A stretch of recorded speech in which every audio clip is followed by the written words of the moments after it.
spirit of cooperation among G20 heads of government has been very good so far. Great work has been done between officials. We work with each other a lot on the telephone at heads of government level. We still have much work to be done. I believe the mood and the attitude of my colleagues from around the world is serious and seriously engaged about the fact that we are not out of the woods yet. There is a long way to go, and that we must therefore continue to work together on the critical decisions of future global economic government. The challenges before us are clear. The global economy remains fragile, significant economic risks remain, and there still remain risks of global economic setback. The full impact of this global economic recession will be felt for some time through rising unemployment in Australia and around the world. Australia, of course, is doing much better than most other economies in the world in the face of this recession, but it would be absolutely foolish at this point to make the mistake of thinking that the global economic crisis is over. For the week ahead and for the next 24 hours, there are challenges which, of course, we need to wrestle with at this meeting in Pittsburgh.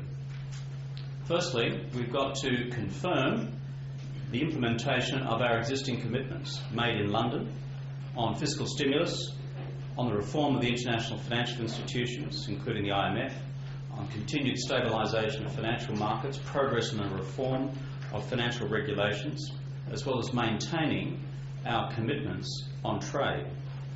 Secondly, we must also embrace medium-term strategies for coordinated exit across the economies, the major economies of the world, from the emergency financial market interventions, fiscal interventions, and other interventions which have occurred in order to deal with the immediacy of the crisis of the last 12 months.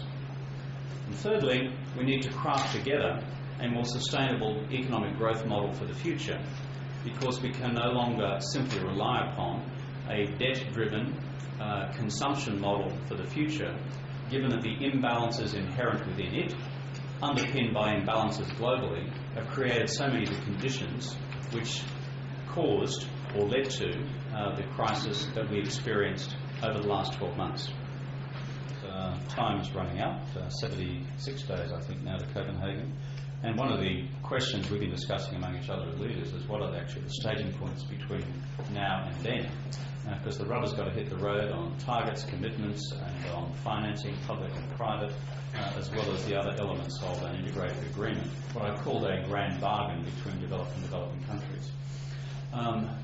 I think, having sat through a dinner the other night with the UN Secretary General, where we had present the Chinese President, the President of the United States, and of course the President of the European Union, the President of France, and others, there is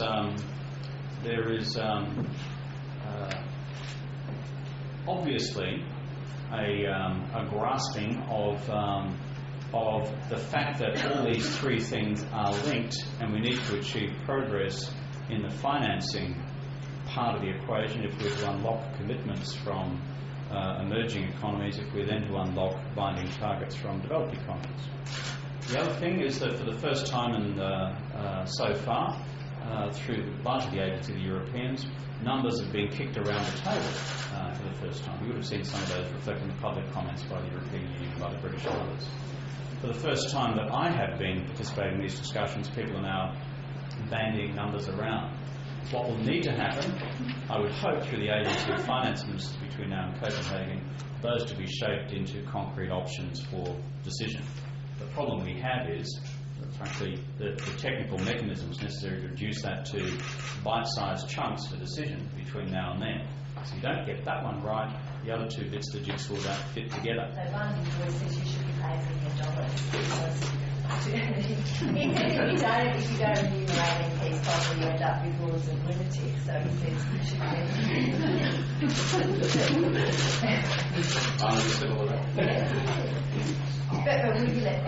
sounds like one. On the first one, it's of course recommendation of independent tribunal, and as you know, that's a system that's been around for a long time. On the question of Barnaby's observations, can I just say, look, as Prime Minister of the country, you know what all the conditions of employment are when you stick your hand up to this job. A, the working hours, B, the extended privilege of spending so much time with you guys, and C, you know, remuneration, etc. I think that's all just fine, and it's as it should be for the future.